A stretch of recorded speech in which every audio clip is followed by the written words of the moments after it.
السلام علیکم و رحمت الله و برکاته. گل گهدارا دیسا به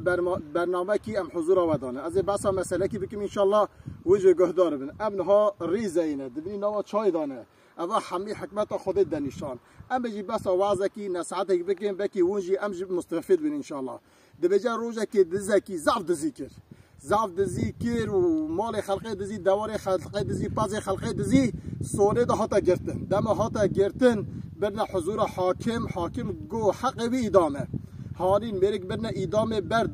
در داربند تام کا باوی نسی وی بخنقینن مرکی گو تشتکیه دخوازم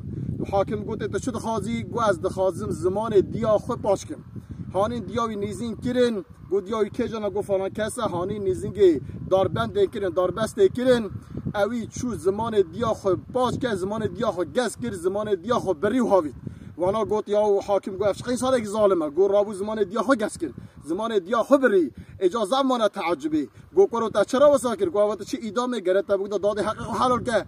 گو برا گو از ورا بیجم گو وقتی از زار بو مهیک دزی بری بحطنا با دیا خو مگو دایم اف هیکا جیراری ما دزیه دیام گوی کره متشقا عقلی آفرین ترا پشتی وی اچوم بریش که دزی پشتی وی اچوم دیک دزی پشتی اچوم پازک دزی چقام مت حیوانک پازک تشتک بدزی دگو آفرین کره متشقا کره که عقلی تمزن بوی